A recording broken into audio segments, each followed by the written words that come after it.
Hello, my name is Brian Hady and I'm the Professor of Infrastructure Management at ETH. I would like to present to you in 5 minutes one of the key results of the FORESEE research project, i.e. the guidelines to measure levels of service and resilience and to set target values for these.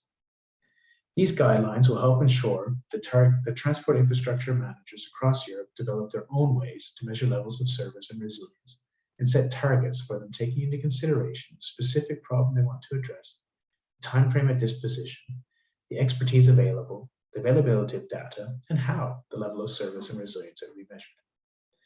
The use of the guidelines will help ensure that Europe has consistent assessments of the resilience of transport infrastructure, consistent appraisals of the resilience enhancing projects, allocation of resilience funds to maximize resilience, and in the end, resilient transport infrastructure.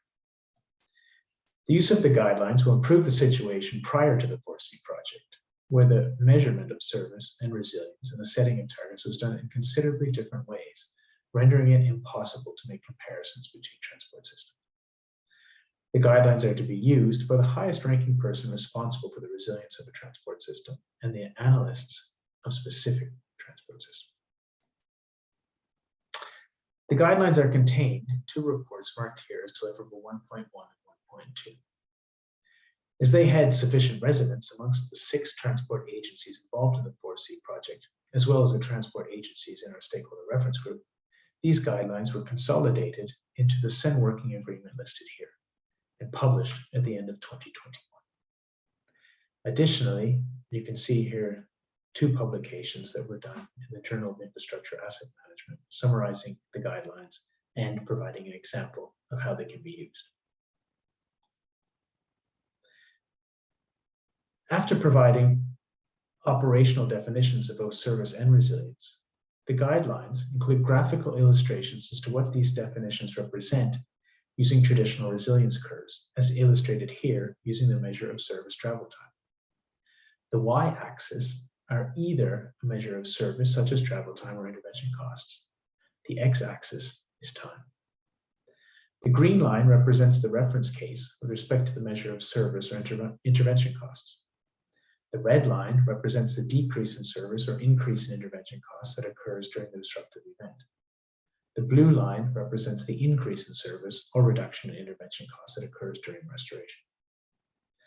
The summation of the red and blue areas is the measure of resilience. The guidelines also draw out the fact that there are 5 types of targets that can be set, which can also be seen here.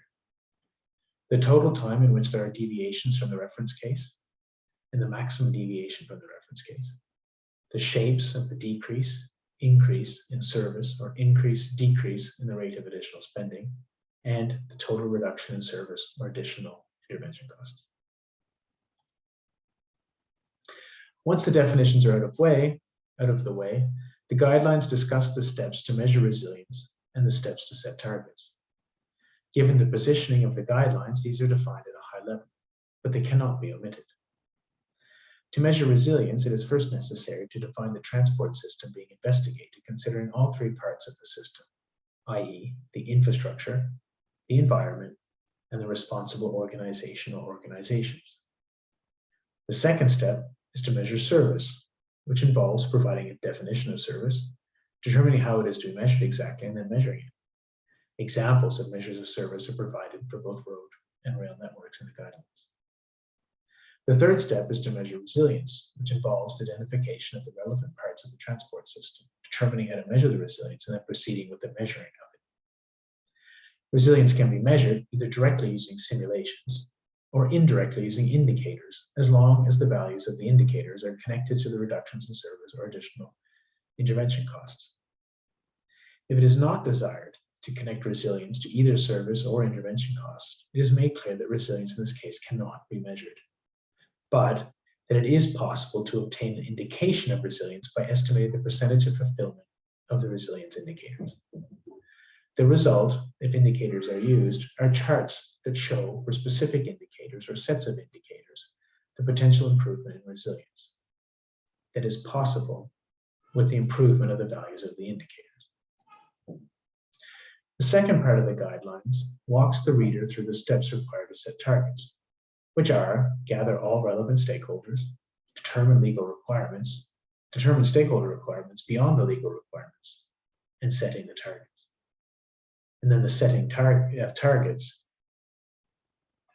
where the specific method to be used depends on how resilience is measured, i.e. using simulations or indicators, or whether or not cost-benefit analysis is used.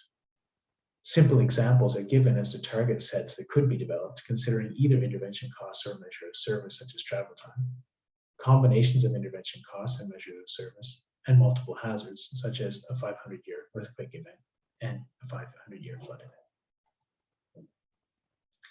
In conclusion, the guidelines developed within the FORESEE project make a significant step forward in achievement of a vision of the future, where there are consistent assessments of the resilience of transport infrastructure, consistent appraisals of resilience enhancing projects, allocation of resilience funds to maximize resilience, and in the end, resilient transport infrastructure, such as this transport system in Burns, Switzerland, which is still functioning during a 1 in 100-year flood event. Thank you very much.